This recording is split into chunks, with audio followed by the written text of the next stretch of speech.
رسول اللہ صلی اللہ علیہ وسلم کا فرمان ہے، بے شک اللہ تعالیٰ اس بندے کو پسند کرتا ہے جو پرہیزگار، غنی اور پوشیدہ نیکی کرنے والا ہو۔ اللہ پاک کے نزدیک فرائض کی ادائیگی کے بعد سب سے افضل عمل مسلمان کے دل میں خوشی داخل کرنا ہے۔ رسول اللہ صلی اللہ علیہ وسلم نے فرمایا، قیامت کے دن بندے سے سب سے پہلے جس نعمت کا سوال ہوگا وہ یہ ہے کہ اس سے کہا جائے گا، کیا ہم نے تمہیں صحت مند جسم نہیں دیا تھا اور تمہیں ٹھنڈے پانی سے سیراب نہیں کیا تھا؟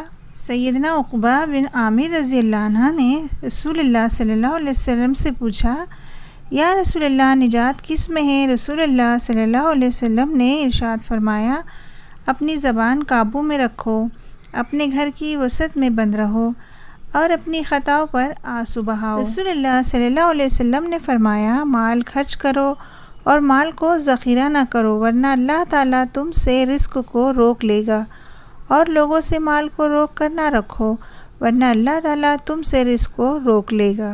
نرم مزاج کے بارے میں نبی کریم صلی اللہ علیہ وسلم نے فرمایا، میں تمہیں اس آدمی کی پہچان بتاتا ہوں جس پر جہنم کی آگ حرام ہے اور وہ آگ پر حرام ہے۔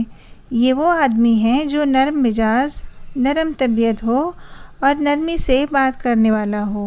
رسول اللہ صلی اللہ علیہ وسلم نے فرمایا، کوئی بندہ ایسا نہیں ہے جو گناہ کرے، پھر اچھی طرح وضو کر کے 2 رکعتیں ادا کرے، پھر استغفار کرے تو اللہ اس کے گناہ معاف نہ کر دے۔ رسول اللہ صلی اللہ علیہ وسلم نے ارشاد فرمایا، ہر چیز تقدیر سے ہے، یہاں تک کہ عاجز ہونا اور ہوشیار ہونا بھی تقدیر میں ہے۔ رسول اللہ صلی اللہ علیہ وسلم نے فرمایا، آدمی کی کوئی کمائی اس کمائی سے بہتر نہیں جسے اس نے اپنی محنت سے کمایا ہو، اور آدمی اپنی ذات، اپنی بیوی، اپنے بچوں اور اپنے خادم پر جو خرچ کرے وہ صدقہ ہے۔ رسول اللہ صلی اللہ علیہ وسلم نے فرمایا، تم لوگ نہ اپنے لیے بد دعا کرو اور نہ اپنی اولاد کے لیے، نہ اپنے خادموں کے لیے اور نہ ہی اپنے اموال کے لیے، کہیں ایسا نہ ہو کہ وہ گھڑی ایسی ہو جس میں دعا قبول ہوتی ہو اور اللہ تمہاری بد دعا قبول کر لے۔ رسول اللہ صلی اللہ علیہ وسلم نے فرمایا، ابن آدم کہتا ہے، میرا مال، میرا مال۔ فرمایا، آدم علیہ السلام کے بیٹے، تیرے مال میں تیرے لیے صرف وہی ہے جو تم نے کھا کر فنا کر دیا، یا پہن کر پرانا کر دیا، یا صدقہ کر کے آگے بھیج دیا۔ حضرت محمد صلی اللہ علیہ وسلم نے فرمایا، ایک آدمی نے کہا، اللہ کی قسم، اللہ فلاں کو معاف نہیں کرے گا۔ اللہ تعالیٰ نے فرمایا، کون ہے جو میرے متعلق قسم کھا کر کہتا ہے کہ میں فلاں کو معاف نہیں کروں گا؟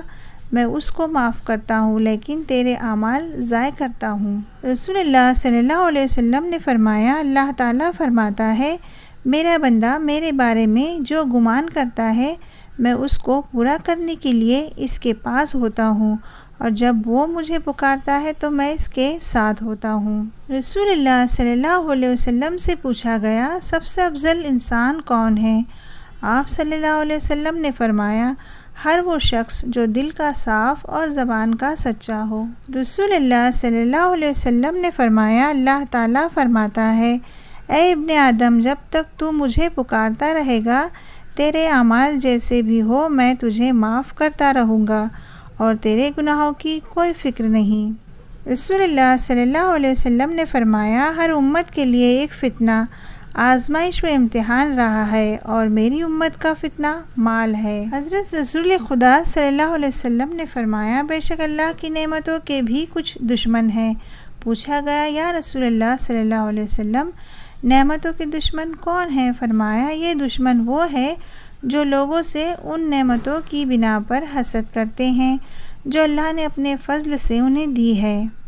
حضرت عائشہ رضی اللہ عنہا فرماتی ہے، رسول اللہ صلی اللہ علیہ وسلم نے فرمایا، جو شخص بیٹیوں کی وجہ سے آزمایا گیا اور اس نے اس پر صبر کیا تو وہ بیٹیاں اس باپ کے لیے آگ جہنم سے رکاوٹ ہوں گی۔ نبی کریم صلی اللہ علیہ وسلم نے فرمایا، کسی بیچاری یا بیوہ عورت یا کسی مسکین حاجت مند کے لیے دوڑ دھوپ کرنے والا بندہ اللہ کی راہ میں جہاد کرنے والے بندے کی مثل ہے۔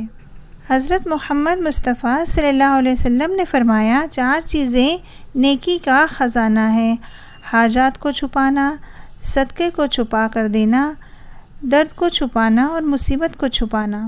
رسول اللہ صلی اللہ علیہ وسلم نے فرمایا، دنیا میں اس طرح ہو جاؤ جیسے تم مسافر ہو، شام ہو جائے تو صبح کے منتظر نہ رہو اور صبح کے وقت شام کے منتظر نہ رہو۔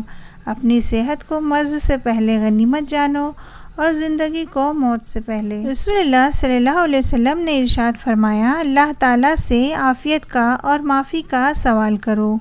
موت کے بعد عافیت سے بڑھ کر کسی کے لیے کوئی بھلائی نہیں ہے۔ رسول اللہ صلی اللہ علیہ وسلم نے فرمایا، جس شخص نے کوئی غلطی کی یا کوئی گناہ کیا پھر اس پر شرمندہ ہوا تو یہ شرمندگی اس کے گناہ کا کفارہ ہے۔ رسول اللہ صلی اللہ علیہ وسلم نے ارشاد فرمایا، اللہ تعالیٰ نرمی کرنے والا ہے اور نرمی کو پسند کرتا ہے اور نرمی پر اتنا دیتا ہے جتنا سختی پر نہیں دیتا۔ نبی اکرم صلی اللہ علیہ وسلم نے فرمایا، قیامت کے دن اللہ کی نظر میں دو رکھے شخص سے بدتر کوئی نہیں ہوگا۔ حضرت ابو ہریرہ سے مروی ہے کہ نبی کریم صلی اللہ علیہ وسلم نے فرمایا، اللہ تعالیٰ جس کے ساتھ خیر و بھلائی کا ارادہ رکھتا ہے اسے بیماری کی تکلیف اور دیگر مصیبتوں میں مبتلا کر دیتا ہے۔ حضرت ابو ہریرہ رضی اللہ عنہ سے روایت ہے کہ نبی کریم صلی اللہ علیہ وسلم نے فرمایا، جب امام آمین کہے تو تم بھی آمین کہو، اس لیے کہ فرشتے بھی آمین کہتے ہیں، اور جس کی آمین فرشتوں کی آمین سے مل جائے تو اس کے پچھلے گناہ بخش دیے جائیں گے۔ نبی کریم صلی اللہ علیہ وسلم نے ارشاد فرمایا، ابن آدم کے ہر نیک عمل کو 10 گنا سے 700 گنا تک بڑھا دیا جاتا ہے۔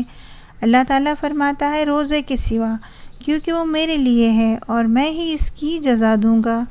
وہ اپنی خواہش اور اپنے کھانے کو میری وجہ سے ترک کرتا ہے۔ رسول اللہ صلی اللہ علیہ وسلم کا فرمان ہے، بیٹیوں کو ناپسند نہ کرو، وہ پیار کرنے والی لاڈلیا ہوتی ہے۔ رسول اکرم صلی اللہ علیہ وسلم کا فرمان ہے، تمام لوگوں کے دل رحمان کی 2 انگلیوں کے درمیان ہے، جسے چاہے جب چاہے ان کو پھیر دیتا ہے۔ رسول اللہ صلی اللہ علیہ وسلم کا فرمان ہے، بے شک جو شخص کھانا کھا کر اللہ کا شکر ادا کرتا ہے اس کے لیے ایسا اجر ہے جیسا صبر کرنے والے روزہ دار کا ہوتا ہے۔ رسول اللہ صلی اللہ علیہ وسلم کا ارشاد ہے، میں نے جنت کو دیکھا تو اس میں زیادہ فقراء کو پایا اور جہنم کو دیکھا تو اس میں زیادہ عورتوں کو پایا۔ رسول اللہ صلی اللہ علیہ وسلم کا فرمان ہے، بدگمانی سے بچتے رہو، بدگمانی اکثر تحقیق کے بعد جھوٹی بات ثابت ہوتی ہے۔